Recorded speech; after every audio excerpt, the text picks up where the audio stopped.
ॐ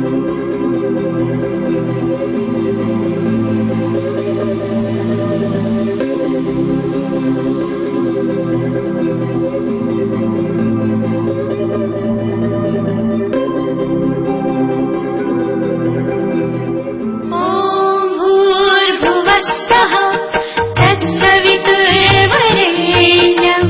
भर्गो देवस्य धीमहि धियो यो नः प्रचोदयात्।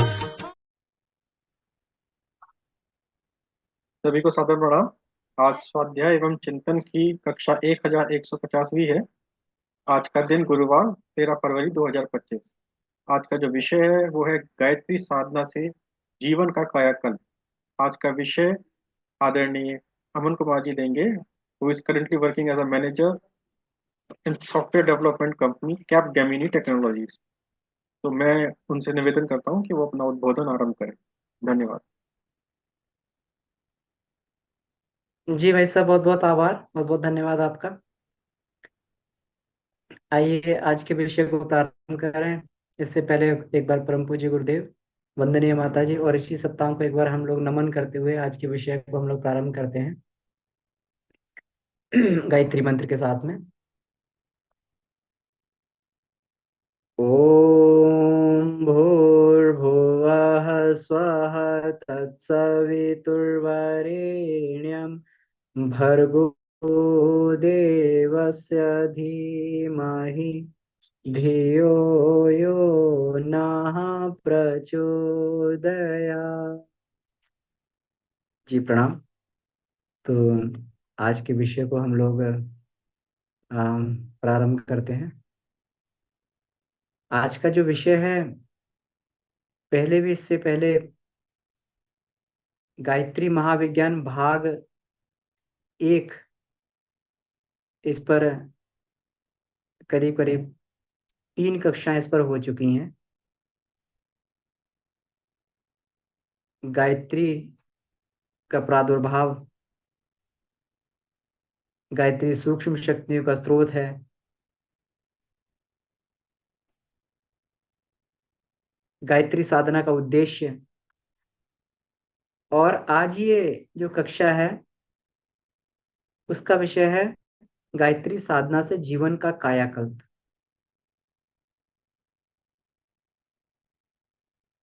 ये बिल्कुल सही बात है कि गायत्री साधना से व्यक्ति के जीवन का कायाकल्प हो जाता है, उसका आमूलचूल परिवर्तन हो जाता है।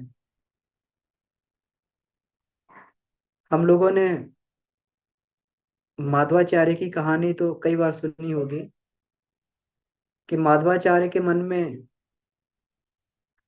एक जिज्ञासा उत्पन्न हुई कि कुछ चिकित्सा के क्षेत्र में कोई ग्रंथ लिखा जाए।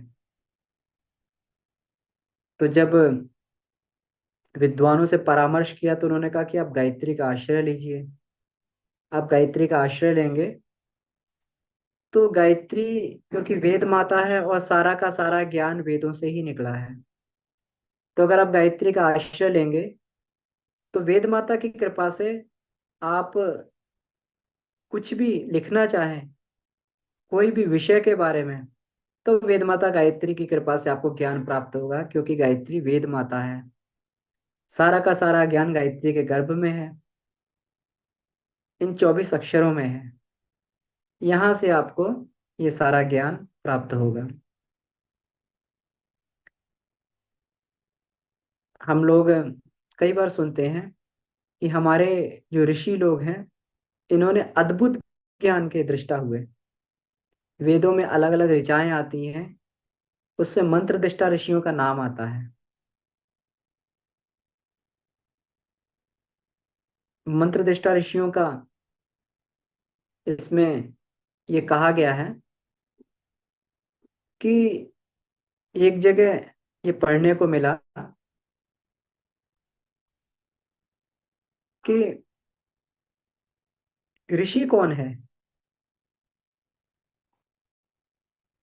हम लोग ऋषियों के नाम सुनते हैं, सप्त ऋषियों के नाम सुनते हैं। वशिष्ठ ऋषि, विश्वामित्र ऋषि, याज्ञवल्क्य ऋषि, जमदग्नि ऋषि, परशुराम जी, वाल्मीकि जी, इस प्रकार से हम लोग जो है 7 ऋषियों के नाम सुना करते हैं हम लोग। और कहते हैं कि ये सृष्टि के पहले भी ऋषि थे। तो सृष्टि जब नहीं थी, सृष्टि से पहले तो कोई मनुष्य नहीं था, और हम ऋषियों को मनुष्य के तरीके से ही जानते हैं। तो ऋषि कहाँ से हो गए फिर ये? जब सारी सृष्टि में प्रलय हो जाता है तब भी ऋषि जिंदा रहते हैं, जीवित रहते हैं, ये कैसे हो सकता है? तो वहां पर यह बात आई कि प्राण ही ऋषि है। प्राण कभी नष्ट नहीं होता है। सृष्टि नष्ट हो जाती है लेकिन प्राण कभी नष्ट नहीं होता है।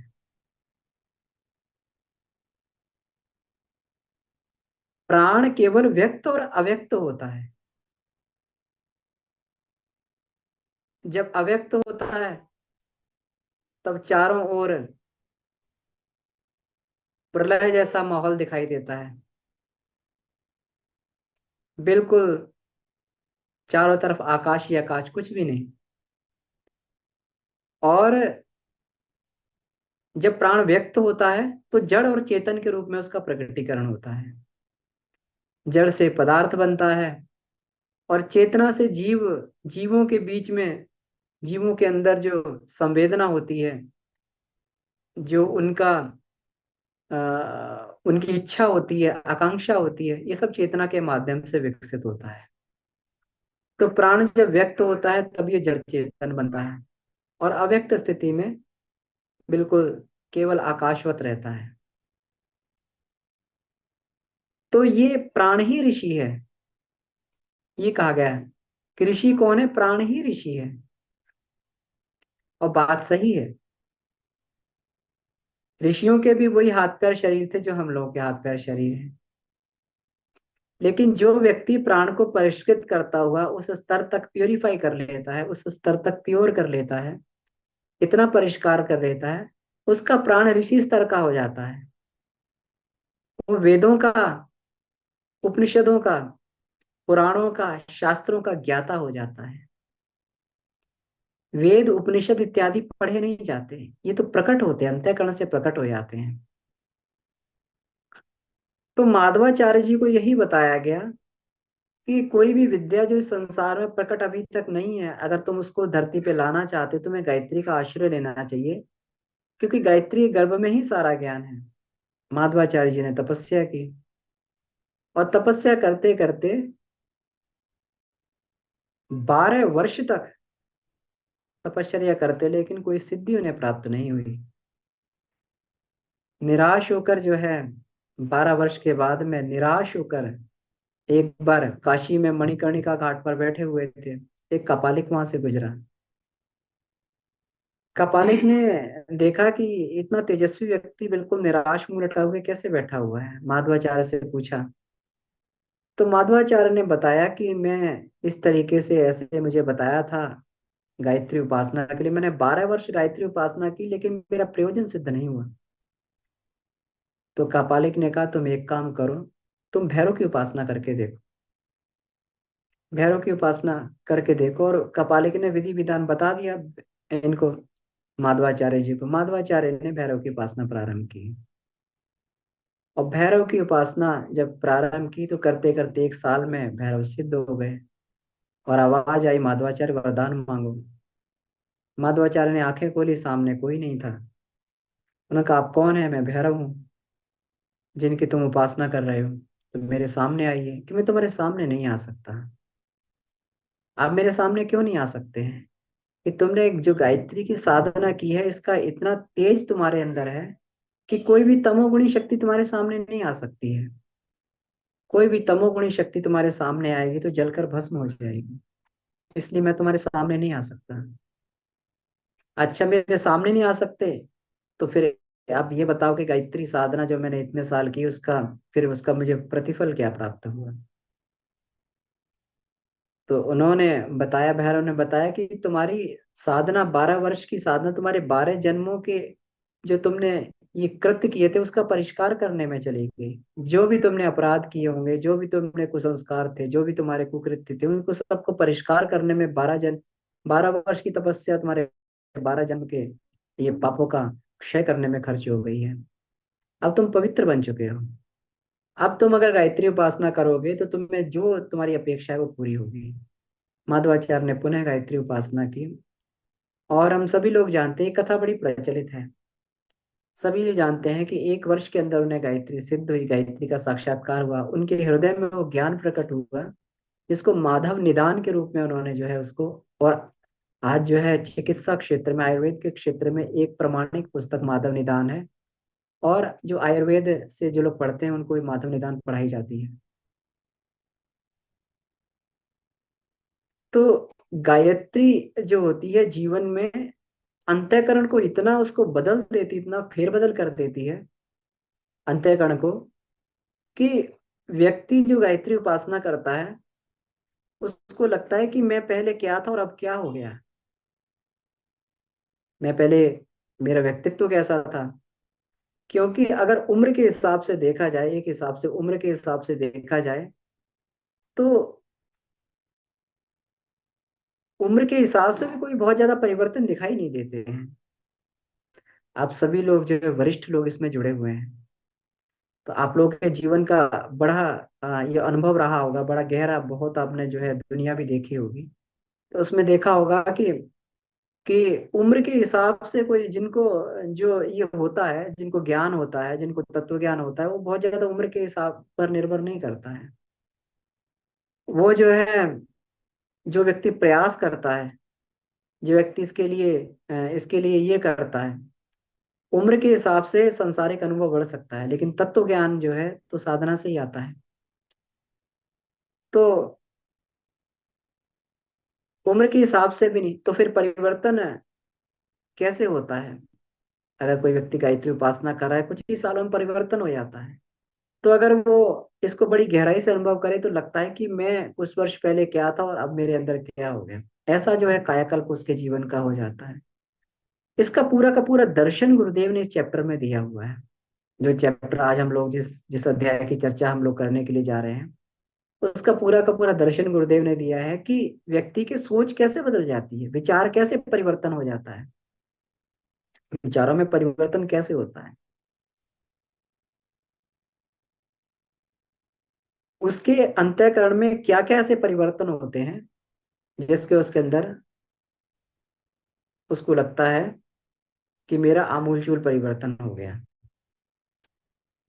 तो इसमें जो ये कहा गया है, तो सबसे पहली जो बात इसमें गायत्री साधक के अंदर घटित होती है वह होती है कि गायत्री साधना जैसी हम लोग प्रारंभ करते हैं तो लगता है, साधक को लगता है, पहले दिन से ही लगता है कि उसके अंदर एक हलचल प्रारंभ हो गई है, उसके अंदर कुछ चलने लगा, कुछ परिवर्तन उसके अंदर हो रहा है।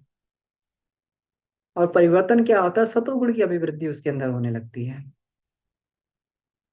एक भाई थे, गायत्री साधना करते थे वो, तो कह रहे थे जब मैं गायत्री साधना नहीं किया करता था, मैं बहुत ही मांस वगैरह, मांस मछली इत्यादि ये सब कुछ बहुत खाया करता था। और मुझे एक भाई थे, उन्होंने कहा कि आप ऐसा करें, गायत्री उपासना करें।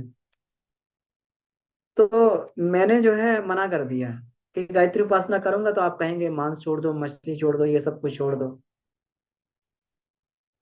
मांसाहार छोड़ दो। और मांसाहार मैं छोड़ नहीं सकता, ये मेरा सबसे प्रिय आहार है, इसको छोड़ नहीं सकता। ये बिल्कुल लाइव अनुभव है एकदम, जो है उन्होंने अपने जीवन का सुनाया। तो कह रहे ठीक है, तो आप ऐसा करो, गायत्री मंत्र जब करते हो मांसाहार मत छोड़ना, लेकिन गायत्री मंत्र जब शुरू कर दो जरूर। कि ठीक है, मैं शुरू कर देता हूँ। तो कह रहे एक दिन जो है मैं मांस लेके घर से, जो है वहां से बाजार से, मार्केट से लौट रहा था, और लौट रहा था तो उसमें अ, जैसे मैं सड़क पे चल रहा था तो सड़क पे चलते चलते जो वो थैली थी वो मेरे हाथ से छूट गई। थैली में जो है मछलियां भरी हुई थी, वो मछलियां गिर पड़ी। मैंने उठा ली और फिर पुनः उसको थैली में रख लिया और मैं चल पड़ा। घर पे गया, घर पे मैंने धुल धुल के उसको जो है वो करना चालू किया। लेकिन कह रहे कि जब वो बनाया तो मेरा खाने का मन नहीं हुआ। कि वो दिन था और उसके बाद आज का दिन है, कभी भी मेरा जो है बिल्कुल कि जो मुझे सबसे प्रिय आहार था वो मुझे बिल्कुल अप्रिय लगने लगा। तो गायत्री साधक के जीवन में ऐसा ही होता है, उसके जीवन में सतोगुण की ऐसी अभिवृद्धि हो जाती है कि कुछ ना कुछ अपने आप जिन बुराइयों को हम लोग छोड़ना चाहते हैं, जिन अच्छाइयों को हम ग्रहण ग्रहण करने के लिए जद्दोजहद और संघर्ष करते हैं, वो अपने आप स्वाभाविक रूप से आने लगती हैं। कुविचार समाप्त होने लगते हैं, दुस्वभाव समाप्त होने लगते, दुर्भाव घटने लगता है, अपने आप जो है सद्भाव अंदर बढ़ने लगता है, संयम बढ़ने लगता है, विनम्रता बढ़ने लगती है, पवित्रता बढ़ने लगती है, उत्साह बढ़ने लगता है, क्षमशीलता बढ़ने लगती है, मधुरता, ईमानदारी, ये सारे गुण जो है अपने आप धीरे धीरे, प्रेम, शांति, संतोष, सेवा, ये सारे गुण अपने आप बढ़ने लगते हैं धीरे धीरे करके साधक के अंदर में। तो ये जो है ये धीरे धीरे गायत्री उपासना से होता है। तो जब अगर ये वृत्तियां बढ़ती हैं, अगर ये बढ़े, तो ये जिसमें भी वृत्तियां होंगी तो उसके आसपास, उसके परिवार में, उसके आसपास में लोग उससे प्रेम करने लगेंगे, लोग उससे स्नेह करने लगेंगे। क्यों? क्योंकि ये वृत्तियां ही इतनी बढ़िया हैं कि जो जिसके अंदर ये वृत्तियां होती हैं तो लोग उससे जो अपने आप उससे उसके साथ में जुड़ने लगते हैं। और साथ में ये तो दूसरों की बात हुई, अपने आप को भी अगर अब हमारे अंदर प्रेम हो, संतोष हो, दया हो, करुणा हो, संयम हो, ये सारी वृत्तियां अपने आप में इतनी मधुर होती है, व्यक्ति को खुद भी एक इसका आनंद सा आने लगता है। तो पहला तो ये है, जैसे जैसे सद्गुण बढ़ते हैं वैसे वैसे जो है व्यक्ति का जो है अपने आप उसके अंदर ये गायत्री साधना से सद्गुण बढ़ते हैं, और सद्गुण से अपने आप एक आत्म संतोष की भावना और एक सम्मान की भावना उसके अंदर जो है लोगों की उसके प्रति सम्मान की भावना उसके अंदर आने लगती है। पहला परिवर्तन ये होता है। दूसरा, उसके अंदर विवेक की वृद्धि होती है, उसकी ऋतंभरा प्राज्ञ तत्व ज्ञान जागृत होता है। ऋतंभरा प्रज्ञा तत्व ज्ञान जागृत होता है उसके अंदर गायत्री साधना से। विवेक का मतलब क्या होता है? विवेक का मतलब होता है दूरदर्शिता। हम कोई भी निर्णय अभी ले रहे हैं तो दूरदर्शिता वाला निर्णय है। आज की बात नहीं सोच रहे हम, 10 वर्ष बाद की, 10 वर्ष बाद की नहीं, इससे भी बाद की बात को सोच लेते हैं कि तब जो है ये ये आज अगर हम ये डिसीजन, अगर मान लीजिए आज हमारे लिए कड़ा डिसीजन है, हमारे कष्टकारी डिसीजन, लेकिन भविष्य में हमारे लिए बढ़िया होगा, तो गायत्री साधक उसी डिसीजन को लेता है। इसी को दूरदर्शिता बोलते हैं। जो आज के लिए चीज कष्टकारी है लेकिन भविष्य के लिए चीज उपयोगी है भविष्य में, तो व्यक्ति उसी को लेता है। इसी को विवेकशीलता बोलते हैं। आज अगर व्यक्ति अच्छाई कर रहा है तो भले ही अच्छाई से उसको आज के परिप्रेक्ष्य में घाटे में रहना पड़े, लेकिन उसको मालूम है कल इस अच्छाई का परिणाम जरूर मिलेगा। आज जैसे हम लोग ये देखें कि अच्छाई के ऊपर से व्यक्ति का विश्वास उठता चला जा रहा है, सत प्रवृत्तियों के ऊपर से व्यक्ति का विश्वास उठ जा रहा है, क्योंकि देखते हैं कि भाई जो लोग गलत कर रहे हैं उनको तो बड़ा जीवन में फायदा मिलता है, सब कुछ मिलता है, हम प्रत्यक्ष उनको करते हुए देखते हैं। चाहे हमारे आसपास में राजनेता हो, चाहे हमारे आसपास में कोई भी पद पे हो, सरकारी नौकरियों में हो, सब कहीं पर भी देखें, चाहे डॉक्टर हो, इंजीनियर हो, कोई भी हो, गलत करा उसको तो बड़ा तत्काल परिणाम प्राप्त हो रहा है। तो फिर अच्छा क्यों किया जाए जब अच्छाई के जो और अच्छा करने वाले को अपेक्षाकृत जो है कठिनाइयां ही उसको दिखती हैं। लेकिन फिर ये आम आदमी की सोच है, तो फिर हम भी खराब करें, हम भी जो हमें तत्काल जो सुख दे रहा है उसी को करें, भले उसमें कितना स्वार्थ जुड़ा हो, भले ही लोगों का कितना नुकसान हो रहा है उसमें, लेकिन उसी को करें। ये आम आदमी की सोच है। लेकिन विवेकवान मनुष्य ये नहीं सोचता, वो ये सोचता है कि कुछ भी हो, अपना प्रारब्ध कभी मिट नहीं सकता है। आज जो हम अच्छा कर रहे हैं कल को कई गुना होके अच्छा मिलेगा, आज हम खराब कर रहे हैं कल को कई गुना होके खराब भी मिल सकता है। विवेक जाग जाता है व्यक्ति में। जिस व्यक्ति के अंदर विवेक जागता है उसका प्रारब्ध बढ़िया हो जाता है। आज भले ही उसके साथ में कुछ संघर्ष है, लेकिन कल तो उसका जरूर बढ़िया है। सबसे पहली बात, विवेक जाग जाता है, उसका जो है तत्व ज्ञान जाग जाता है, चीजों के बारे में तत्व ज्ञान। कि कोई भी संसार की चीज व्यक्ति को, आज व्यक्ति जो है बेतरह संसार के संसाधनों को बटोरने में लगा हुआ है, बेतरह, उसको ये भी नहीं मालूम कि ये चीज मुझे सुख देने वाली है कि नहीं है। आज जो है व्यक्ति पास में 2 कमरे का घर है, कहता 4 कमरे का ले लूंगा, प्रसन्न रहूंगा। एक गाड़ी है तो एक गाड़ी अगर उसको ले लेंगे तो उसको जो है आ, आ, 2 पहिए वाली, 4 पहिए वाली ले लेंगे तो प्रसन्न हो जाएंगे। है ना। तो उसमें जो है मतलब जितना हम सांसारिक वैभव को इकट्ठा करेंगे तो उतना जो है हमें इसका उतना हमारे जीवन में सुख की वृद्धि होगी। आज के आदमी की सोच, सामान्य व्यक्ति की सोच। लेकिन जब तत्व ज्ञान बढ़ता है तो व्यक्ति को ये धारणा उसकी मजबूत हो जाती है, पक्की धारणा हो जाती है कि संसाधनों से तो कम से कम सुख नहीं मिल सकता है। सुख के लिए अपनी मनस्थिति को वैसा बनाना पड़ेगा। हम लोग देखते हैं कि फकीर होते हैं, संत होते हैं, उनके पास कुछ नहीं होता अपना। सच्चे जो संत होते हैं, फकीर होते हैं, सच्चे जो ब्राह्मण होते हैं, उनके पास अपना कुछ नहीं होता है। केवल होता तो एक होता है, परोपकार होता है, दया होती है उनके पास, उनकी तपश्चर्या होती है। लेकिन लेकिन जीवन में अथाह संतोष और शांति होती है जो किसी करोड़पति अरबपति व्यक्ति के पास में भी नहीं होती है। यहाँ तक कि करोड़पति अरबपति व्यक्ति उनके पास में जाते हैं। अगर अंबानी है तो अंबानी चलकर जो है किसी संत के पास में जाते हैं, कोई संत चल के अंबानी के पास नहीं आते। तो ये है, ये इतना बड़ा व्यक्तित्व जो है, यही तत्व ज्ञान होता है कि जब व्यक्ति को तत्व ज्ञान आ जाता है उसको पता लग जाता है कि संसारिक संसाधनों में सुख नहीं है। तो बहुत सारी चीजें जो आपाधापी, जिसके लिए व्यक्ति को जीवन में जितना चाहिए उसको प्रसन्न रहने के लिए, खुश रहने के लिए, अपना गुजारा करने के लिए, शरीर को चलाने के लिए जितने संसाधन चाहिए वो तो बहुत कम प्रयत्न से ही उसको प्राप्त हो जाते हैं।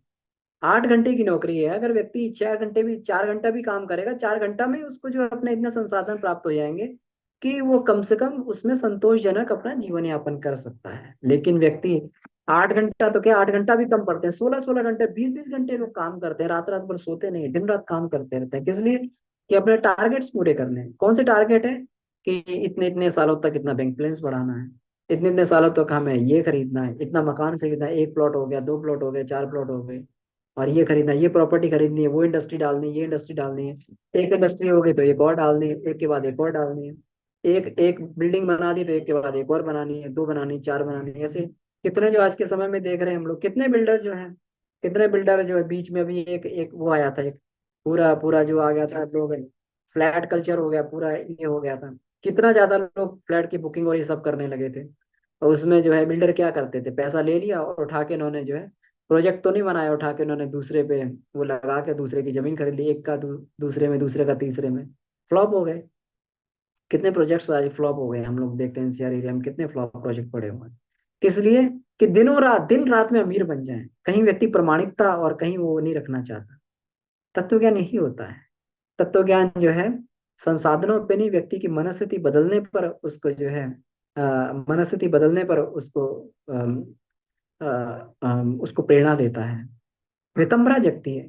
ऋतंभरा का मतलब होता है, ऋत का मतलब था सत्य, सत्यम च ऋतम च, ऋग्वेद में ऐसा आता है कि सत्य, हम लोग जो भी देखते हैं एब्सोल्यूट ट्रुथ देखते हैं। बहुत सारे लोग तो ट्रुथ देख भी नहीं पाते हैं, सच्चाई देख ही नहीं पाते संसार की। हम लोग ये जैसे देखें कि ये कभी कभी कोई व्यक्ति कोई नाटक देखते हैं, सीरियल देखते हैं, पिक्चर देखते हैं, तो उसमें इतना खो जाते हैं उनको पता नहीं लगता रियलिटी नहीं है। पिक्चर में जो है जिस प्रकार के सीन के साथ हंसते रहते हैं, उसके सीन के साथ रोते रहते हैं। तो इसका मतलब क्या हुआ, उसी उसी जो है एक वर्चुअलिटी को, एक आभास को हमने जो है सच्चे सत्य मान लिया, सत्य मान लिया, तो उसी में फिर हम लोग हो गए। इसी तरीके दुनिया भी एक तरीके से रंगमंच है, दुनिया भी एक तरीके से एक यहाँ पर एक्टिंग चल रही है, एक ये चल रहा है। सभी लोग अपनी अपनी एक्टिंग अपने अपने तरीके से कर रहे हैं, और जबकि इसमें कोई सच्चाई नहीं है। हम लोग कहते हैं कि वो हमसे इतना प्रेम करता है, लेकिन इसमें वास्तविकता नहीं हो सकता। उसका प्रेम कहीं ना कहीं कोई स्वार्थ से जुड़ा हो, कहीं ना कहीं किसी से जुड़ा हो। हर एक का किसी ना किसी पीछे कोई उद्देश्य जुड़ा हुआ है। हर कोई व्यक्ति किसी उद्देश्य को लेके एक अपना पाठ कर रहा है। तो जब ये व्यक्ति को ये समझ में आता है, कि जब ये व्यक्ति को समझ में आता है, तब उसे जो है ये होता है कि कि जीवन की वास्तविकता क्या है।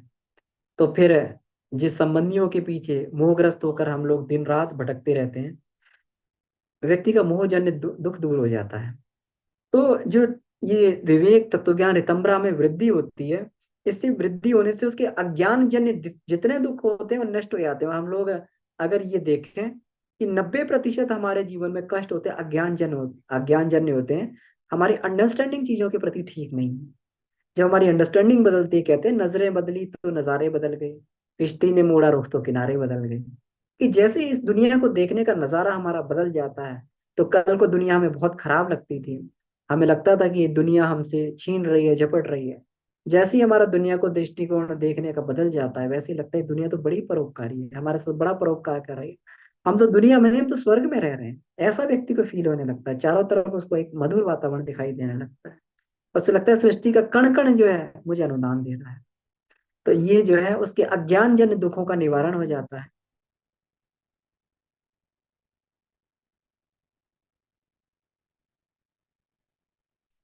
अज्ञान जन्य दुखों का निवारण हो जाता है। और जब इतना उसके अंदर ज्ञान पैदा होता है, तो जो प्रारब्ध के अब अज्ञान हमारे हमारे जो है जीवन में 90% दुख तो अज्ञान जन्य दुख है। और उसके बाद जो बचते हैं प्रारब्ध जन्य रह जाते हैं। 10% ही मुश्किल से प्रारब्ध व्यक्ति के जीवन में होता है। और 10% जब जीवन में प्रारब्ध आता है, तो प्रारब्ध की जो कष्ट साध्य जो होती है परिस्थितियां जो व्यक्ति को झेलनी है, जैसे हानि हो गया, शोक हो गया, वियोग हो गया, आपत्ति, रोग, ये सारे जो ये होते हैं। तो साधक की जो गायत्री साधक की मनोवृत्ति इतनी इतनी जो है मजबूत हो जाती है, इतना आत्मबल उसके अंदर बढ़ जाता है कि सामान्य जो मनोभूमि के लोग होते हैं, जहाँ पे मृत्यु तुल्य कष्ट पाते हैं इन परिस्थितियों में, हानि, रोग, शोक, वियोग, इन सब परिस्थितियों में, वो जो है जो आत्मबल का संपन्न गायत्री साधक होता है, वो अपने विवेक से, ज्ञान से, वैराग्य से उन सब चीजों से निकल जाता है। उसके अंदर साहस होता है, आशा होती, धैर्य होता है। और धैर्य, संतोष होता है, संयम होता है, और ईश्वर का विश्वास उसके साथ में होता है। तो उनसे वह निकल जाता है परिस्थितियों से, प्रारब्ध से भी बड़ा हल्का सा प्रारब्ध समझ के उससे निकल जाता है, आसानी से काट लेता है। जबकि साधारण व्यक्ति के लिए वो मृत्यु तुल्य कष्ट देने वाला होता है। एक बार एक व्यक्ति जो गुरुदेव के पास में पहुंचा, तो पत्नी भी गई थी साथ में। तो उसको व्यक्ति को बड़ा लॉस हो गया। उसका जो है एक जो है कारखाने में, उसके एक फैक्ट्री थी, उसमें आग लग गई, बड़ा लॉस हो गया। वो व्यक्ति बड़ा परेशान था। किसी ने बताया तो उसकी पत्नी जो है किसी तरीके से कहा कि शांति कुंज में एक आचार्य जी हैं हरिद्वार में, तो उनसे मिलने से बताते हैं कि लोगों के कष्ट दूर होते हैं। वो गया उस व्यक्ति के पास में। तो व्यक्ति के पास में गया। तो वो व्यक्ति जो है गुरुदेव के पास में गया, आचार्य जी के पास में गया। तो आचार्य जी से मिलने की बात हुई, तो उसको मिलने के लिए तो आचार्य जी ने कहा कि पहले उसको को भोजन भोजन कर ले। उसने भोजन किया। भोजन के बाद दोनों पति पत्नी वहां पर मिलने गए। तो गुरुदेव उसकी मनस्थिति पहले से समझ चुके थे। उनका कि बेटा ठीक है, तुम्हारा बहुत लॉस हो गया, तुम एक काम ये करो, एक कागज और पेन उसे दे दिया कि तुम्हारे पास जितनी जो संपत्ति भी प्रेजेंट में जो बचा है उसको लिखना चालू करो। उसने उसको लिखना चालू किया कि मेरे पास अभी ये बचा है, मेरे पास अभी एक और फैक्ट्री है, मेरे पास अभी इतना बैंक बैलेंस है, मेरे पास ये गाड़ियां हैं, मेरे पास इतने मकान है, मेरे पास इतना प्लॉट है, मेरे पास इतनी चल अचल संपत्ति, जो भी था उसको लिखना चालू किया। लिखते लिखते लिखते लिखते जो है फिर गुरुदेव जब लिखना कि हाँ इतना मेरे पास है, अच्छा बताओ कि कि तुम्हारे पास जितना ये जितना तुमने लिखा हुआ है, इसका कितने प्रतिशत जो है लॉस हो गया। कि उसने हिसाब लगाया कि जो मेरा लॉस हुआ है वो 20% है, 80% अभी भी मेरे पास बचा हुआ है। तुम्हारे पास 80% बचा हुआ है और तुम 20% लॉस के लिए ये कर रहे हो। उस व्यक्ति के अंदर एक आशा की किरण जगी। सुनने में बात बहुत सामान्य लगती है, लेकिन उस व्यक्ति की मनस्थिति को देखिए कि जो एक ही चीज पर आकर जो अटक जाता है, उसकी मनस्थिति वहां पर अटक जाती है। उसको कहीं से कोई आशा की किरण नहीं दिखाई देती, एक छोटे से लॉस, जबकि बड़ी सी बड़ी अभी संपत्तियां उसके पास में है, लेकिन छोटे से लॉस पे आके उसकी मनस्थिति अटक गई और वहीं घूम रही, उसी में बार बार घूम घूम के उसी में जा रही। गुरुदेव ने कहा कि ये तुम्हारे पास तो बहुत सारा भी बचा हुआ है, और इससे तो तुम जो है एक एक दो साल में इससे भी अधिक कमा सकते हो। तुम अब इस स्थिति में रहोगे तो तुम्हारा जरूर कोई ना कोई जो है मानसिक नुकसान होगा, तुम्हें हृदय का आघात भी आ सकता है, तुम्हें मृत्यु भी हो सकती है। तुम्हारी जैसी प्रकार की स्थिति है, तुम्हारे शरीर में कोई ना कोई समस्या जरूर बन जाएगी, और तुम अपना सब कुछ 80% भी खो दोगे जितना तुम्हारे पास में है। उस व्यक्ति को समझ में आया। वो व्यक्ति प्रसन्न हो गया, उसके अंदर आशा की किरण जगी। तो कहते हैं कि वो व्यक्ति जो है 3-4 रातों से सोया नहीं था। जैसे ही गुरुदेव की बात सुनी, तो वो जाकर वहां पर जो है कि गुरुदेव मुझे समझ में आ गया। और वहीं जाके जहाँ उसको वो मिला था, आवास की व्यवस्था उसकी की थी, तो वहीं पे जाके अपने आवास पे खूब उसे गहरी नींद आई, उस रात खूब गहरा सोया और सुबह प्रफुल्लता से उठा। तो हम लोग समझ सकते हैं कि जो एक आशा, धैर्य, संतोष और संयम होता है, ये ऐसा नहीं है, ये बहुत बड़े गुण हैं। हम लोग आज अगर कठिन परिस्थितियों में अगर अपना बैलेंस बना के रखे हैं तो फिर हमें देखना चाहिए, हमें ये नहीं समझना चाहिए कि ये कोई एक अनायास है। ये ऐसे गुण हैं जो हमें हमेशा आशान्वित बना के रखते हैं। उन लोगों की स्थिति देखिए, छोटे से घाटे को झेल नहीं पाते, उनको हार्ट अटैक आ जाता है। लोग जो है तुरंत हृदयाघात से मर जाते हैं। आज हम लोग इतनी, लोग सुसाइड्स कर लेते हैं, लोग सुसाइड्स कर लेते हैं। हम लोगों ने अब पिछली बार कई कई उसमें ये सुना, कई आईआईटियंस ने सुसाइड कर लिया, एक आईएएस अधिकारी ने सुसाइड कर लिया। कई बार जो है ये, अब पिछली बार हमने देखा, पिछले साल जो है कैफे कॉफी डे का जो मालिक था, कितना बड़ा, कितनी बड़ी चेन है, उसने सुसाइड कर लिया, है ना। तो हम लोग देख सकते हैं कि ये जिनके पास गुण नहीं होते, वो कितना भी संपन्न हो, वो उस व्यक्ति को जो है शांति प्राप्त नहीं हो सकती, चैन से नहीं रह सकता। और जिनके पास ये होते हैं वो कितना। तो गायत्री उपासना से जो है ये साधक के अंदर ये सारे विवेक, तत्व ज्ञान, ऋतंभरा, प्रज्ञा और ये सारे जो है, ये सारे गुण होते हैं। तो सामान्य व्यक्ति जहाँ पर अटक जाता है वहां पर ये निकल जाता है। इसमें जो है, जो सबसे बड़ा लाभ जो आत्मबल है, जो गायत्री साधक को इससे प्राप्त होता है, उससे उससे जो अनेक प्रकार के सांसारिक लाभ उसे हो जाते हैं। जैसे कहते हैं ना कि कोई बीमारी हो गई, कमजोरी हो गई, बेकारी है, गृह कलेश है, मनोमालिन्य है, मुकदमा चल रहा है, दाम्पत्य सुख है, मस्तिष्क की निर्बलता है ना, ये सारी की सारी कठिनाइयां जो है, तो ये सारी की सारी कठिनाइयां जो है, ये ये गायत्री की जब आराधना करता है, ये छूटने लगती हैं। क्योंकि जैसे जैसे उसका आत्मबल बढ़ने लगता है, हर परेशानी से व्यक्ति निकलने लगता है। हर परेशानी से व्यक्ति, उसकी मनस्थिति बढ़ने लगे, सद्गुण उसके अंदर बढ़ने लगे, तो व्यक्ति इन सब परेशानियों से ये निकलने लगता है। इन सब परेशानियों का कारण क्या होता है? अगर हम इसको परेशानियों को कारण देखें, चाहे हमारी बीमार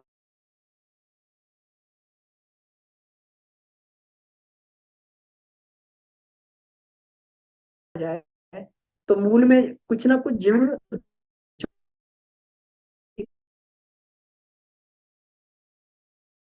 होती हैं, हमारी हमारी त्रुटियां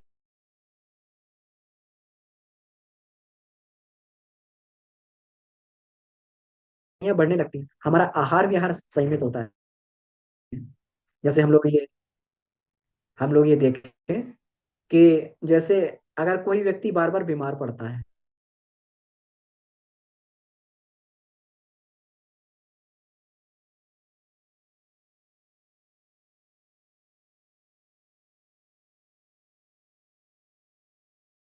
दिनचर्या बढ़िया होती है, तो उसको बीमारियों से, पहली बात, बीमारियों से मुक्ति मिलने लगती है, बीमारियों से छुटकारा मिलने लगता है। भोजन संयमित हो गया, जो इधर उधर का भक्ष्य भक्ष्य खा के हम लोग पेट खराब कर रहे थे, अपने मन को खराब कर रहे थे, वो सब से बच गए। दिनचर्या बढ़िया हो जाती है। सुबह जो जल्दी उठना, टाइम से सोना, टाइम से खाना, सारी की सारी दिनचर्या बढ़िया हो जाती है। दिनचर्या बढ़िया होने से हम लोग ये जानते हैं कि दिनचर्या खराब हो तो कितनी समस्याएं हमारे जीवन में ये आने लगती हैं। बहुत सारे रोग जो है दिनचर्या गड़बड़ होने से ही होते हैं, हार्मोनल डिसऑर्डर हो जाते हैं दिनचर्या गड़बड़ होने से। क्योंकि प्रकृति का एक अपना बायोलॉजिकल, मनुष्य, ह्यूमन बॉडी का एक बायोलॉजिकल क्लॉक होता है। हमें सारी चीजें समय से ही होती है, शरीर की प्रकृति होती है। अगर बच्चे को देखें तो वो जो है, देखें सुबह सुबह व्यक्ति, बच्चा उठता है तो सुबह सुबह ही वो अपना मल इत्यादि विसर्जन करता है, सब कुछ। और वो उठता भी सुबह सुबह, ब्रह्म मुहूर्त में उठ जाता है। आजकल तो अब पेरेंट्स थोड़ा सा परेशान हो जाते हैं। पहले लोग जिन्हें ब्रह्म मुहूर्त में उठने की आदत हुआ करती थी, बच्चे भी अपने आप, 1-2 वर्ष के बच्चे अपने आप भी ब्रह्म मुहूर्त में उठ जाते थे और उठ के रोने लगते थे। उनको सुबह सुबह जो मलमूत्र त्याग कर लेते थे सुबह सुबह, और उन्हें भूख लग जाती थी, दूध पीते थे। तो आजकल तो अब ये अब परेशानी का सबब मानते हैं, लेकिन पहले लोग बड़ी आसानी से ये सारी चीजों को ये कर लिया करते थे। बच्चे को जो है सुबह वो जल्दी जो है उसको ये करवा दिया, नहला धुला दिया उसको, जो पूरा दिन भर बच्चा जो है प्रफुल्लित होकर खेलता रहता, अपना ये करता रहता। तो बच्चे की जो है बायोलॉजिकल क्लॉक एकदम ठीक होती है, समय से उसको मलमूत्र होना, समय से उसको जो है भोजन लगना। लेकिन हम लोग जैसे जैसे अपने जीवन में आगे बढ़ते हैं, हम लोग बड़े होते हुए चले जाते हैं। तो बड़े होते हुए चले जाते हैं तो हम लोग जो है ये बायोलॉजिकल क्लॉक का अतिक्रमण करने लगते हैं।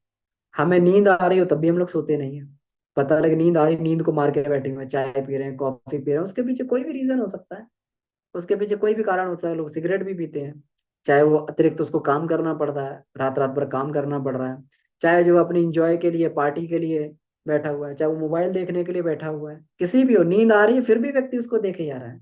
इससे हमारी जो है बायोलॉजिकल क्लॉक डिस्टर्ब हो जाती है। डिस्टर्ब क्यों होगी? वो बड़ा ही सामान्य सा नियम है। अगर ये तो एक नियम है रात में जो है सोने का, कहते हैं कि मेडिकल साइंस के अनुसार जो हमारे शरीर में जो मेलाटोनिन जनरेट होता है, ये 10 से 4 बजे तक सबसे अधिक मेलाटोनिन जनरेट होता है। जब व्यक्ति आंख बंद करता है अंधेरे में, मेलाटोनिन जनरेट होता है, और मेलाटोनिन से ही सबसे अधिक बॉडी को रेस्ट मिलता है। वैसे आंख बंद करके वहां पड़ा रहे, नींद भी आ गई, मेलाटोनिन जनरेट नहीं होगा तो शरीर जो है इनर्जाइज नहीं हो सकता है। तो ये 10 से 4 बजे सबसे अधिक मात्रा में मेलाटोनिन जनरेट होता है। तो जो 10 से 4 बजे के स्लॉट में सो लेते हैं, वो जो बड़ा फ्रेश रहते हैं, पूरा दिन भर फ्रेश रहते हैं। उनकी थोड़े ही नींद में वो पूरा हो जाता है, क्योंकि प्रकृति ने ऐसा बायोलॉजिकल क्लॉक बनाया। और सामान्य स्तर पे 9-10 बजे लोगों को नींद आने लगती है, अनटिल अनलेस उन्होंने जो अपनी बहुत ज्यादा अपने रूटीन को डिस्टर्ब नहीं किया हुआ है। अब डिस्टर्ब कर लेंगे तो रात में 2 बजे तक भी नींद नहीं आए। एक उदाहरण है, इसी प्रकार खाने का उदाहरण होता है, इसी प्रकार सुबह जगने का उदाहरण होता है, मलमूत्र त्याग का उदाहरण होता है। उसमें जो है सुबह सुबह अपान प्राण एक्टिवेट हो जाता है, सुबह ब्रह्म मुहूर्त के समय में अपान प्राण एक्टिवेट हो जाता है। तो इसलिए अपान प्राण एक्टिवेट होता है। अपान प्राण से दो काम होते हैं, अपान जो है उससे वीर्य स्खलन भी होता है अपान के कारण ही, और उससे मलमूत्र विसर्जन भी होता है। तो इसीलिए ये देखा गया कि जिनको भी स्वप्न दोष इत्यादि होते हैं वो ब्रह्म मुहूर्त के समय में ही होते हैं, क्योंकि स्वाभाविक रूप से अपान प्राण जो है उसमें वो अपना चालू हो जाता है। अपान प्राण की गति नीचे की ओर होती है और शरीर से मलमूत्र को बाहर फेंकने लगता है। अगर मलमूत्र बाहर नहीं निकलेगा तो वीर्य बाहर निकल जाएगा, धातुएं बाहर निकल जाएंगी। तो ये इस तरीके से ये भी एक उदाहरण है कि मलमूत्र को समय पर विसर्जित नहीं करना। तो आज जिस प्रकार की हमारी दिनचर्या बनती जा रही है, तो उसी प्रकार से जो है क्या होता है कि व्यक्ति सूर्योदय ब्रह्म मुहूर्त में भी जब व्यक्ति सोता है तो मलमूत्र का त्याग करने का समय तब किया नहीं, और फिर उस समय जो है स्वाभाविक रूप से मल उससे धातुएं भी शरीर से निकल गई, वीर स्खलन भी हो गया। तो व्यक्ति का जो है उसका ओज भी नष्ट होता है। साथ में जो है मलमूत्र फिर जब सूर्योदय होने लगता है, तो कहते हैं सूर्योदय होने के साथ में पेट के अंदर जो भी होता है वो उसको बॉडी सर्कुलेट करने लगती है अपने उसमें। तो पेट में अगर मल भरा होगा तो मल सर्कुलेट करने लगेगी। अगर कोई व्यक्ति, इसीलिए सूर्योदय के समय में जो अच्छा कुछ भोजन इत्यादि कोई अल्पाहार ग्रहण करने के लिए बोला बोला जाता है। तो उसमें काढ़ा, क्वाथ और जो है ये सब लेने के लिए, और अंकुरित वगैरह, सलाद वगैरह, ये सब फल वगैरह लेने के लिए बोले जाते हैं। क्योंकि वो अगर ये जाएगा तो बॉडी बड़ी तेजी से उस समय जो है उसको ये करती, सर्कुलेट करती है। और अगर मल होगा तो मल को सर्कुलेट कर देगी बॉडी में, तो इससे हमारी इम्यूनिटी भी कम होगी। तो ये एक छोटा सा एक उदाहरण था कि हमारा जो है अगर दिनचर्या आहार विहार का डिस्टर्ब हो तो हम समझ सकते हैं कि 90% बीमारियां तो हम अपने आप ही बुला लेते हैं, जो जिनका हमारे शरीर में कोई मतलब नहीं। हम विश्वास मान के चलें कि भगवान ने शरीर को इस तरीके का बनाया हुआ है कि हम लोग जो है बीमार पड़ना हमारे लिए बहुत मुश्किल है, स्वस्थ होना बहुत आसान है। बीमार पड़ने के लिए बॉडी को बड़ा संघर्ष करना पड़ता है। अभी तो हमें लगता है कि हम बहुत तेजी से बीमार पड़ जाते हैं, लेकिन कई वर्षों के अथक प्रयास से, कई वर्षों के जो है अथक लापरवाही से जो है धीरे धीरे हमारा सिस्टम चौपट होता है। और वो चौपट होने के बाद में एक समय ऐसा आता है कि फिर सारे के सारे जो है हथियार डाल देते हैं, शरीर के अंग अवयव जो है, मन के अंग अवयव अपना हथियार डाल देते हैं, अब हमसे नहीं होता है। अब 30 तक, 35 तक, 40 तक तो खूब झेल लिया, अब इसके बाद नहीं होता, हाथ खड़े कर देते हैं। अब इतने वर्ष तक लापरवाही की गई तो कब कब तक जो है भगवान की बनाई हुई मशीनरी भी झेलेगी? कोई मशीनरी में इतना नहीं होता। आप किसी मशीन को जो है गलत तरीके से चलाओ, 1-2 घंटे में जो है वो उसका काम खत्म हो जाता है। शरीर ही भगवान ने ऐसा बना दिया कि वो इस तरीके से चलता रहता है। तो उस गायत्री साधक के अंदर जो उसकी दिनचर्या बढ़िया हो जाती है, प्रातः काल में जल्दी जग जाना, रात को जल्दी सो जाना, दिन में सही वक्त पे सारे काम करना, ये दिनचर्या की बात है। उसका दृष्टिकोण बदल जाता है। उसके दृष्टिकोण में जो है धीरे धीरे, कहते हैं ना गायत्री देव माता भी है। देव माता का मतलब ये है कि अंदर सद्गुण जगते हैं। गायत्री के साथ में ही जुड़ा हुआ है ना कि गायत्री वेद माता है, वेद माता से ज्ञान बढ़ता है। देव माता है तो देव माता से जो है दिव्यत्व बढ़ता है, सद्गुण बढ़ते हैं अंदर। और विश्व माता है, विश्व माता का मतलब ये हो गया कि उसके अंदर जो है परमार्थ परायणता बढ़ती है, उसके अंदर दूसरों का भी कल्याण करने की उसके अंदर जिज्ञासा बढ़ती है, सेवा का भाव, परमार्थ का भाव उसके अंदर बढ़ता है। तो देव माता से उसके अंदर जो है दिव्यत्व बढ़ता है, उसके अंदर दिव्य दृष्टिकोण उसका बनता है। तो दिव्य दृष्टिकोण बनने से उसका नजरिया बदलता, तो लगता है संसार तो बहुत अच्छा है। तो बहुत सारी चीजें जो उसके स्वभाव में दोष होते हैं अपने आप समाप्त होने लगते हैं, प्रेम अपने आप बढ़ने लगता है, उसका पूरा पूरा कार्यक्रम बदल जाता है। जो इच्छाएं, तृष्णाएं और लालसाएं, कामनाएं होती हैं, वो सब समाप्त होने लगती हैं, मतलब परिवर्तित होने लगती हैं। एक बार गुरुदेव से किसी ने पूछा कि गायत्री आप्तकाम है, गायत्री आप्तकाम है, इसका मतलब क्या है? कि गायत्री आप्तकाम का मतलब हो गया गायत्री जो है, हाँ, गायत्री का साधक आप्तकाम हो जाता है। ये किसी ने पूछा कि गायत्री का साधक आप्तकाम हो जाता है, इसका मतलब क्या है? इसका मतलब आप्तकाम का मतलब ये होता है जिसकी कोई भी इच्छाएं नहीं ना बची हो, सारी इच्छाएं पूरी हो गई। तो इसका क्या मतलब है? क्या गुरुदेव गायत्री सारी इच्छाओं को पूरी कर देती है? गायत्री कामधेनु भी कहते हैं। तो गुरुदेव ने कहा कि बेटा, गायत्री इच्छाएं पूरी नहीं करती है, गायत्री इच्छाएं खत्म कर देती है। गायत्री इच्छाएं खत्म कर देती हैं।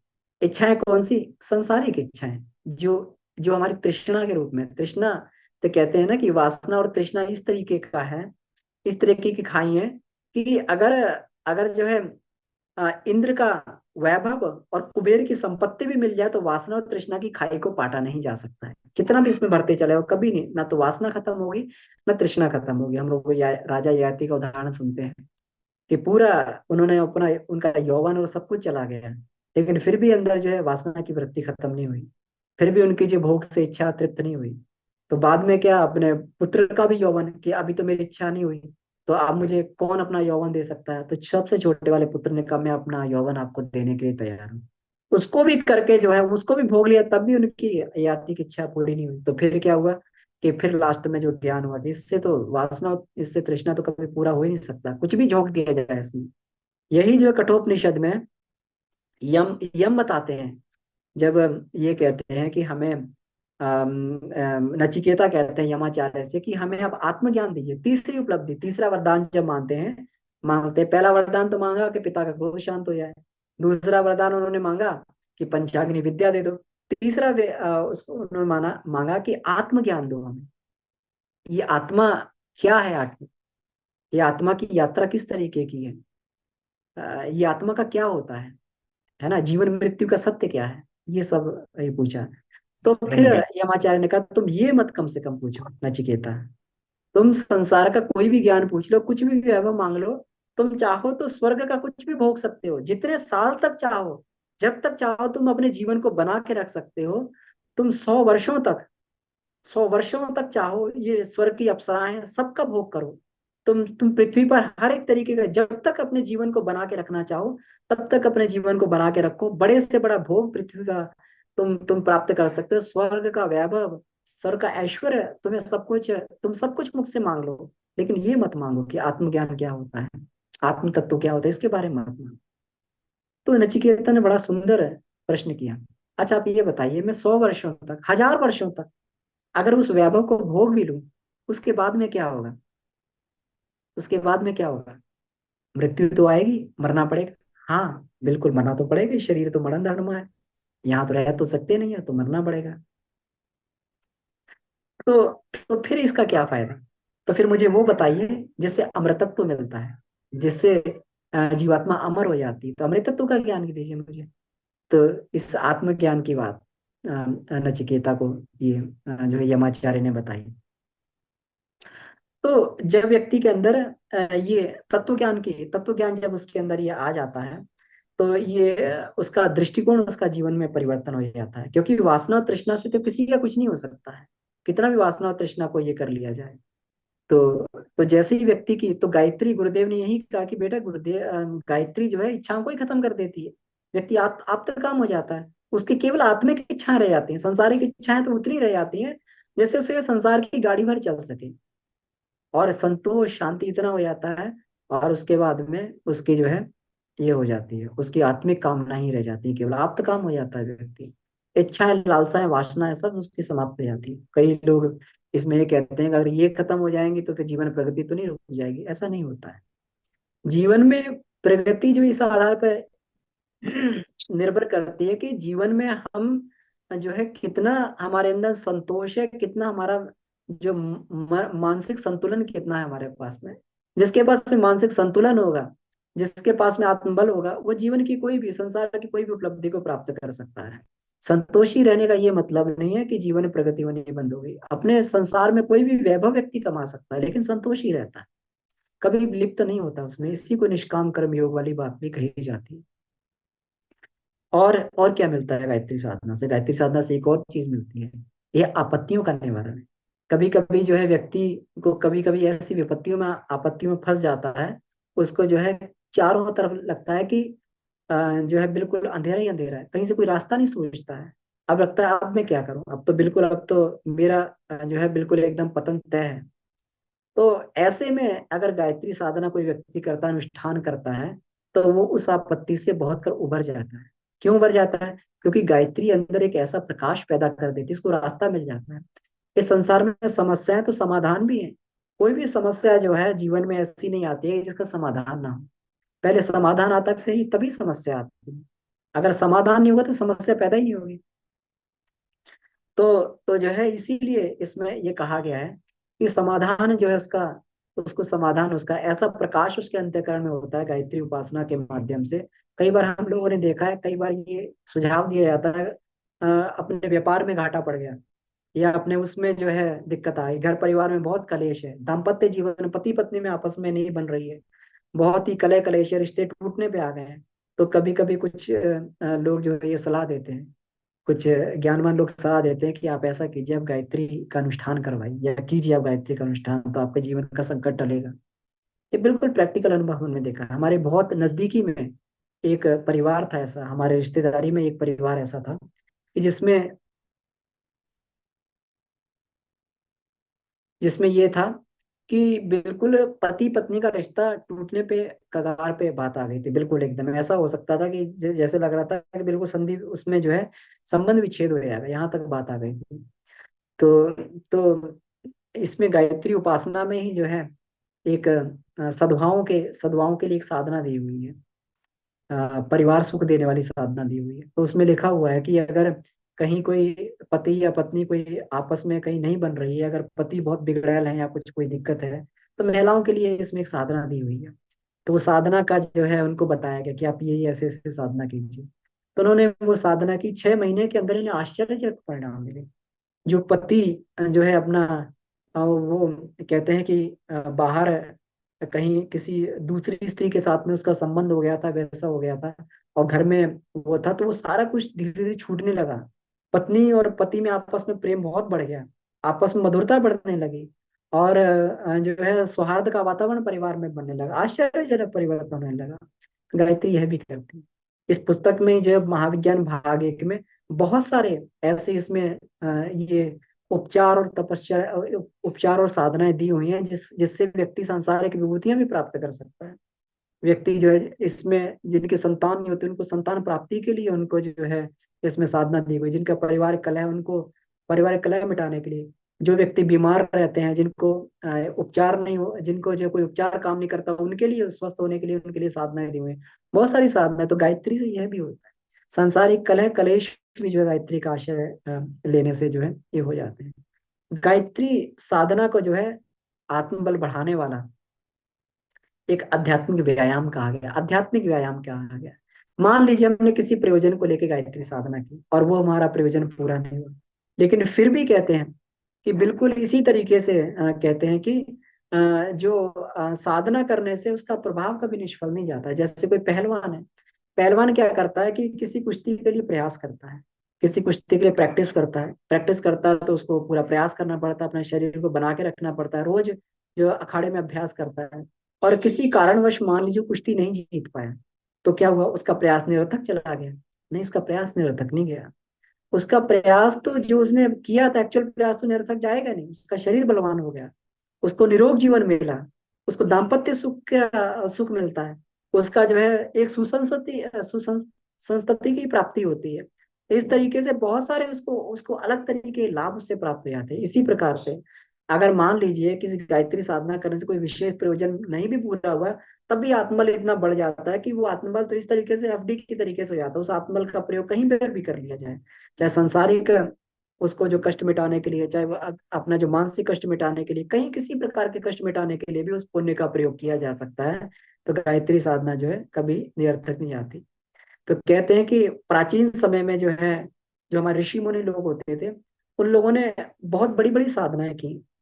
अणिमा गरिमा लघिमा महिमा इस तरीके से कई प्रकार की रिद्धियां सिद्धियां उन्होंने इसी के बराबर, ये पूरे हमारे इतिहास और पुराण में भरे पड़े हैं इससे। लेकिन कहते हैं उन सबकी साधनाओं के पीछे जो मूल था वो केवल गायत्री ही था। गायत्री, उनकी साधनाओं का जो मूल था गायत्री आधारित ही था। जिससे कहते हैं कि ये साधना ऐसी है कि जिसके बाकी साधनाओं से जो है बहुत लंबे लंबे व्यक्ति को अनुष्ठान और कष्ट साध्य तपस्या करनी पड़ती है। लेकिन जो है इससे जो योग मार्ग में जो बड़ी सफलता पूर्वक और सुगमता पूर्वक इस पे चला जा सकता है। कोई भी व्यक्ति, एक सामान्य व्यक्ति जो अपने जीवन में अपने परिवार में रहता है, अपना जो है अपने परिवार के भरण पोषण के लिए एक नौकरी करता है, समाज से जुड़ा हुआ है, उसके लिए जो है ये सब कुछ घर बार छोड़ना और ऊंची तपस्या करना तो संभव नहीं है। लेकिन गायत्री से ही, गायत्री का अवलंबन करके उसके जीवन में इतना उसको प्राप्त हो जाता है कि वो कोई भी, किसी भी जिससे कहते हैं कि किसी भी योगी की कष्ट साध्य तपस्या से जो उसको प्राप्त नहीं होता, वो गायत्री साधक को सामान्य रूप से उसको प्राप्त हो जाता है। तो जी जी, तो मैं इसमें यही निवेदन करना चाह रहा था कि इससे जो है गायत्री साधना से जो भी लाभ जो सामान्य रूप से व्यक्ति को मिल जाते हैं कम प्रयास करने से, घर गृहस्थ वाला जो लाभ प्राप्त कर लेता है, वो बड़े बड़े योगियों को कठिन तपश्चर्या करने से भी प्राप्त नहीं होते। तो आज का विषय लगभग यही था कि गायत्री से बिल्कुल जीवन की कोई उपलब्धि ऐसी नहीं बचती जो जीवन में गायत्री साधक को स्वल्प उससे स्वल्प उससे प्राप्त ना हो जाए, स्वल्प प्रयास से प्राप्त ना हो जाए। तो ठीक है, तो अ, विषय को ही समाप्त करते हैं। तब किन्हीं का कोई अनुभव अपना हो गायत्री साधना के बारे में, या कोई कोई भी अपने जीवन का आध्यात्मिक व्यक्तिगत अनुभव हो, या फिर कोई प्रश्न हो, तो हम लोग उस पर चर्चा कर सकते हैं। बहुत बहुत धन्यवाद। और जी वैसा धन्यवाद। अ, किसी का यदि कोई प्रश्न हो तो अनम्यूट करके पूछ सकते हैं। और फिर मैं लास्ट में ऋषि अंकल से निवेदन करूंगा कि वो धन्यवाद के दो शब्द कहें। आप लोग अनम्यूट करके प्रश्न पूछ सकते हैं अपना। अंकल आपका म्यूट म्यूट है, अंकल आप अनम्यूट कर लीजिए। मेरा मेरा मोबाइल का चार्ज बहुत कम है, 1% अगर बीच में छूट गया तो बता। कोई बात नहीं। अनुभव, अमर कुमार जी, पहले की तरह आज भी बहुत आनंद आया। आपने गायत्री, मैं गायत्री साधक हूँ। और एक छोटी सी बात पूछनी है। मैं और तो कोई साधना नहीं करता, मैं गायत्री जप करता हूँ। और गायत्री लेखन करता हूँ। आज भी 20-30 साल हो गए। और मैं कुछ करता नहीं हूँ, लेकिन आपके सामने एक आदमी बैठा है जिसे ना कोई दुख, इस संसार में कोई दुख ही नहीं है मुझे। कोई बुरा विचार नहीं आता, मनसा वाचा कर्मा। तो जो आपने चीजें सारी बोली है ये, लेकिन एक बात जो आपने बोली वो थोड़ी सी है, जैसे आपने बोला प्रारब्ध 10% है। मैं प्रारब्ध को 100% मानता हूँ। वो इसलिए कि जो हो रहा है उसे स्वीकार कर रहा हूँ और कर्म भी किए जा रहा हूँ। कर्म पे, कर्म पुरुषार्थ पे कोई कमी नहीं है, लेकिन स्वीकार हो रहा है। भाई ये था मेरे मेरे प्रारब्ध में था, मेरे भाग्य में था। लेकिन कर्म कर रहा हूँ, कर्म पे कोई रत्ती भर कसर नहीं है। तो इस विचार, ऐसे विचार करने में क्या हानि है? ये आपसे मेरा छोटा सा प्रश्न जी है। आप मुझसे भी प्रश्न कर सकते हैं, आपका उत्तर दूंगा। मतलब आप, रादर मैं बोलूंगा आप मुझसे प्रश्न करिए कि मुझसे सुखी आदमी, मुझसे आनंदमय आदमी इस सृष्टि पे नहीं है। लेकिन मेरा विश्वास ये है कि जो हो रहा है सब मेरे मेरे किया कराया है, मेरे कर्मों का फल है। मुझे आज का कर्म है या कल का कर्म है या पिछले जन्मों का कर्म, ये सब है आनंद ही आनंद। कोई रंजिश नहीं किसी से। तो इस बीच, और गायत्री, हुआ गायत्री से ही होगा, पक्की बात है। लेकिन मैं गायत्री से मेरा क्यों हुआ, ये भी मेरे हाथ में नहीं है। प्रारब्ध होगा, पिछले जन्मों में संस्कार होंगे, ये भी मेरे हाथ में नहीं है। मैं ऐसा क्यों, और क्यों, और दूसरे ऐसे क्यों नहीं है, इसका भी क्या उत्तर है आपके पास? तो ये मेरा मेरा मेरा ये विचार, इस पे आप अगर कुछ थोड़े रास्ता और दिखा सके तो अच्छा रहेगा। बिल्कुल बिल्कुल। तो देखिए, आप तो मुझसे बहुत सीनियर हैं, आपका अनुभव बहुत है इसमें जो है, इस विषय में। और आप बिल्कुल ठीक कर रहे हैं कि जो गायत्री उपासना होती है, ये जो है इससे जीवन के सारे दुख और कष्ट ये समाप्त हो जाते हैं। नहीं, तो मुझे कष्ट कष्ट दूर नहीं समाप्त नहीं करवाने मैंने। ना ना ना, हम्म, वो मेरा, मैं कौन होता हूँ समाप्त करने वाला। आने दीजिए सब आना, सब सुख दुख सब मेरे ही है, बड़े प्रसन्नता से स्वीकार करो। मैं दूर नहीं करवाना चाहता, ना ना ना, प्रार्थना जरूर करता हूँ। फिर बिल्कुल ये। सब प्रार्थना यही करता हूँ, जो जो आपत्ति मुश्किल जीवन में आए उसके समाधान के लिए सामर्थ्य और सद्बुद्धि दो, मुझे सन्मार्ग दिखाओ बस। मैं ये नहीं कहता कि दूर हो जाएंगे, दूर होने की मुझे इच्छा भी नहीं है। आने की सब मेरा किया कर रहा है, दूर कहाँ से हो जाएंगे, मुझे कर्मफल तो मिलना ही है। कर्मफल से छुटकारा तो कोई दिला ही नहीं सकता। जी, आपने बिल्कुल सही कहा। तो इसमें जैसे हम लोग इसको इस दृष्टिकोण से देखें, बिल्कुल ठीक कहा आपने कि सुख और दुख, लेकिन हम लोग ये देखें कि सुख और दुख जो होते हैं केवल हमारी मनस्थिति पर ही आधारित है। अब बिल्कुल वही तो अब कह रहा हूँ, अब मुझे कुछ ना सुख ना दुख लग रहा है। अब सब बिल्कुल सब बिल्कुल। स्वीकार है, सब स्वीकार है। तो सुख दुख समाप्त होने का मतलब मेरा यही है कि अगर मनस्थिति हमारी बदल जाती है, क्योंकि गीता हाँ, में कहते हैं ना कि सुख और दुख से व्यक्ति परे हो जाता है, अगर तो इसका अगर मतलब ये ये बोलते थोड़ी हैं तो कि उसके ठीक है, जीवन में अगर सुख नहीं है। अगर अगर आप ये कहते हैं तब ठीक है। बिल्कुल, मेरा कहने का मतलब बिल्कुल यही है, क्योंकि गायत्री साधना में यही होता है। अब नहीं, मान लीजिए कि जो 99% लोग यही सोचेंगे कि कोई मुसीबत आनी तो टल जाएगी, अगर मेरा नुकसान होना तो मुझे मुझे शेयर में घाटा होना तो प्रॉफिट हो जाएगा, मेरा दुख कट गया, अब मुझे लॉस नहीं होगा। वो नहीं नहीं, 99.999% वो लोग सोचते हैं। मैं मेरा ये कोई नो तो, अब बिल्कुल पिछले हो सकता है 6 3 महीने में 1 करोड़ रुपया लॉस हुआ हो मेरा, पता ही नहीं मुझे, हुआ होगा। तो प्रॉफिट भी होता है तो लॉस भी होता है, हुआ होगा। बिल्कुल तो, बिल्कुल। मनोस्थिति मनोस्थिति वाली बात है। मनस्थिति, क्योंकि गुरुदेव ने, मैं कहा, गुरुदेव ने पुस्तक भी ली, मनस्थिति बदले तो परिस्थिति बदले। तो हाँ बस। मनस्थिति वाली बात है। और सुख और दुख जो है केवल ये अनुभव के बल पे है, इनकी कोई एग्जिस्टेंस नहीं है। हाँ, कोई एग्जिस्टेंस नहीं, वास्तविक में कोई। कोई एग्जिस्टेंस नहीं है इनकी।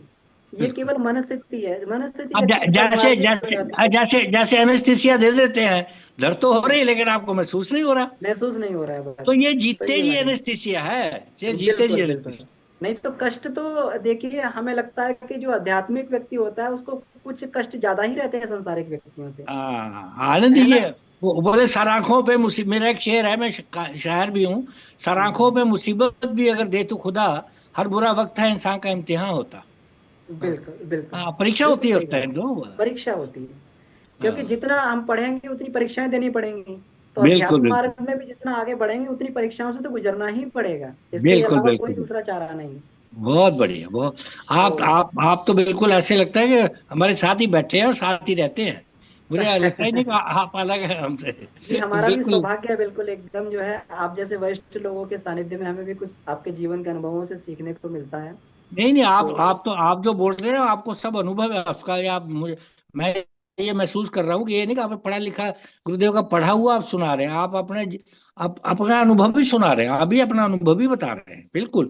आपकी वाणी से मैं ये पहचान सकता हूँ कि आप अनुभव भी बता रहे हैं। आप लिखा हुआ नहीं, पढ़ा हुआ नहीं, पढ़ा पढ़ने की तो आपको जरूरत भी नहीं है। मैं पढ़ा हूँ लेकिन वो पढ़ने की कोई आप आवश्यकता भी नहीं है। अगर देखा जाए, अगर आप उस अवस्था में आ जाओ तो फिर पढ़ने की भी अवस्था नहीं है, आवश्यकता नहीं पड़ती। वो जीवन में बिल्कुल ढल के जब बिल्कुल आचरण में आ गया सही तो बात। वही ही पुस्तक है फिर जीवन ही की बिल्कुल। पुस्तक। बहुत बढ़िया, बहुत बहुत आनंद है। आज बोलना चाहेंगे कुछ? जी जी जी। हाँ, तो मैं एक बात और आपसे ये निवेदन करना चाह रहा था कि जैसे हम लोग कहते हैं कि जैसे जो भी है, कुछ परिस्थितियों जो है, फिर जैसे हम लोग अपने प्रारब्धवश हम लोग जो है, हमारा प्रारब्ध बढ़िया था। जैसे भगवान कृष्ण कहते हैं ना कि कोई व्यक्ति अगर मान लीजिए अच्छा कार्य करता हुआ बीच में अगर उसका कार्य भी योग पूरा ना हो और योग की आरंभिक दशा में ही अगर वो जो शरीर छोड़े, तो क्या होगा? फिर ये होगा कि उसका जो है फिर किसी ऐसे अच्छे घर में जाएगा कि वहीं से उसकी दोबारा शुरुआत हो जाएगी। ये प्रारब्ध एक्चुअली हो गया। पुनर्जन्म का सबसे कर्मों का फल का सबसे पहला प्रमाण ये मिलता है कि आप इस घर में पैदा क्यों हुए। बिल्कुल बिल्कुल। हाँ, तो ये प्रारब्ध हो गया। आप गांधी के परिवार में क्यों नहीं पैदा हुआ, आज क्वीन एलिजाबेथ के घर में पैदा क्यों नहीं हुए हैं, मैं इस माता पिता के घर में क्यों पैदा हुआ। यही सबसे पहले पुनर्जन्म का प्रमाण है, कर्म फल का प्रमाण है, सबसे पहला प्रमाण यही है। हाँ, और बिल्कुल सही बात है। और इसमें गुरुदेव की एक पुस्तक है, मरने के बाद हमारा क्या होता है, हाँ उसमें जी, भी है गुरुदेव बड़ी। ने इससे थोड़ी और आगे की बात कही है। उन्होंने कहा है कि आत्मा जो है अपने घर का चुनाव खुद करती है। उसके खुद पास करती। जो संस्कार होता है उस संस्कार के अकॉर्डिंगली जो है अपने घर का चुनाव करती है। ये एक आत्मा भी नहीं करती, ये कॉस्मिक ऐसा लॉ बने हुए हैं, सिस्टम है, ऑटोमेटिक ही वहीं फिट हो जाता है ये। बिल्कुल।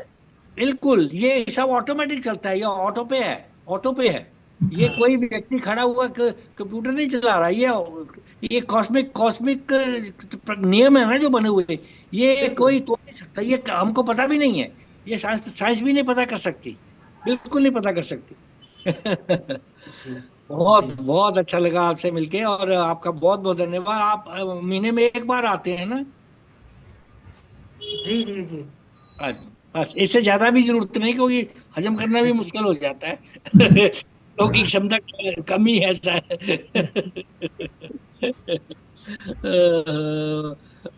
अब सीकर साहब बोलिए कुछ, सेक्रेटरी साहब। ठीक है सर, धन्यवाद दे देता हूँ इनका। नहीं, धन्यवाद। चौधरी जी, आपका साहब भी कुछ आशीर्वाद बोलना चाहिए चाह रहे बस, हैं। केवल देखिए धन्यवाद तो हम सब लोग एक ही उसमें, धन्यवाद क्या, बस आशीर्वाद दें कि इसी तरीके से हम लोग बढ़ते रहें बस। चौधरी साहब बोलिए कुछ। हाँ, नमस्कार अमन कुमार जी, बहुत बहुत धन्यवाद। आपने एक बहुत अच्छी बात कही। शरीर शरीर जो है वो बहुत मुश्किल से बीमार पड़ता है, मतलब शरीर को ऐसा दिया हुआ है भगवान ने, इसको बीमार पड़ाना बहुत मुश्किल है, लेकिन हाँ, पड़ जाता है। इसका मतलब हम दुर्व्यवहार इससे भी ज्यादा करते हैं। बरसों की मेहनत, बीमारी में बरसों की मेहनत की हमने। बीमार होने के लिए हम मेहनत करते हैं, और बिल्कुल। स्वस्थ रहने के लिए कुछ नहीं करते हैं, क्योंकि शरीर ही ऐसा रहता है भगवान का दिया हुआ कि बीमार पड़ाने में ही इसको इतनी मुश्किल होती है कि हम ये फिर भी पढ़ा देते हैं। और ये आपने ये बेस्ट एआई का सेक्शन चाहिए। ये एआई से चलता है, लेकिन आप इसको गड़बड़ करते रहते हो, इधर का उधर कनेक्शन करते रहते हो, तो फिर नहीं, गड़बड़। बहुत ये बेस्ट ये एआई बहुत की एग्जांपल ये शरीर है, इससे बड़े कुछ नहीं है। इस शरीर से बहुत ऊपर ना कोई मशीन बन सकती है, ना को बनाएगा। सबसे बेस्ट मशीन है ये एआई की, ये शरीर, ये शरीर। ये बात जो ये तो आईटी से रिलेटेड है आदमी, जो अमन कुमार जी तो आईटी में ही है, काम करते हैं, तो उनको तो एआई सब पता अमन ही कुमार है जी, कि क्या। इस शरीर से बेहतर बेहतर कोई कंप्यूटर बन सकता है? नहीं, नहीं बन सकता है। नहीं बन सकता, असंभव। नहीं, असंभव। असंभव है। ये सही कोई बात एआई है कि सिस्टम इससे ज्यादा काम ने सोफिस्टिकेटेड नहीं बन सकता। अमन कुमार जी ने आप आज ये जो एक स्पार्क दिया कि हम बीमार पड़ते हैं, जानबूझ करके पड़ते हैं, पढ़ाते हैं अपने शरीर को। स्वस्थ तो अपने आप रहेंगे अगर बस खुश रहें, सुखी रहें। बिल्कुल। और जो जब ऋषि जी ने कहा कि हम सुख दुखी नहीं होते हैं, बात है कि जब सुख तभी होता है जब दुख होता है। दुख और सुख कॉम्प्लीमेंट्री है। अगर दुखी ना हो तो हम सुखी की बात ही नहीं करें, और सुख हो तभी दुखी होता है, ऊंच होता है तभी नीच होता है, ऊंचा हो तभी नीचा होता है, चौधरी नीचा हो तभी ऊंचा होता है। यानी कोई भी जो अपोजिट वैल्यू जितने हैं वो सारे कॉम्प्लीमेंट्री हैं, एक होगा तभी दूसरा होगा। चौधरी साहब, अब बीमारी की बात मैं आज बताता हूँ। आज मैं खाना खा रहा था, लंच, और तृप्ति डिकार आ गया। अब खाना बचा हुआ है, बड़ी बड़ी मुश्किल है। और मेरी आदत है कि तृप्ति डिकार आते ही मैं खाना छोड़ देता हूँ। फिर मैंने वो खाना वापस भी नहीं भेजा, मैंने वहां रख लिया। मैं कहा रात को थोड़ा सा बचूंगा, उनको नहीं बताऊंगा कि मैंने खाया नहीं।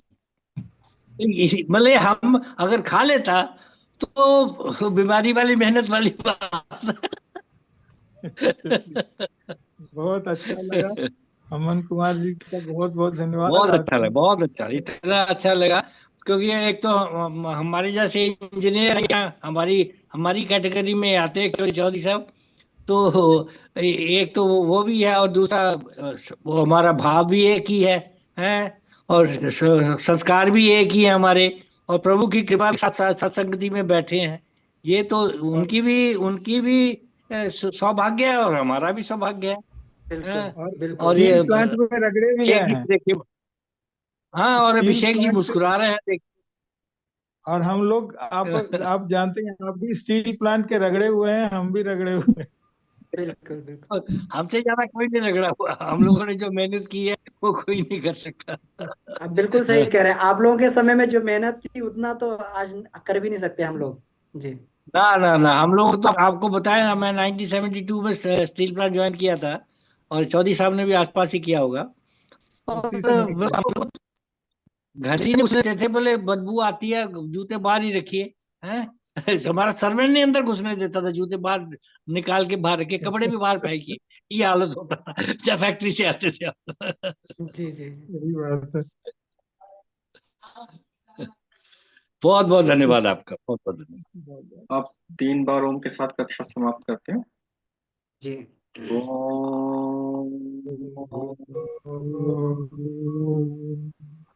ओम।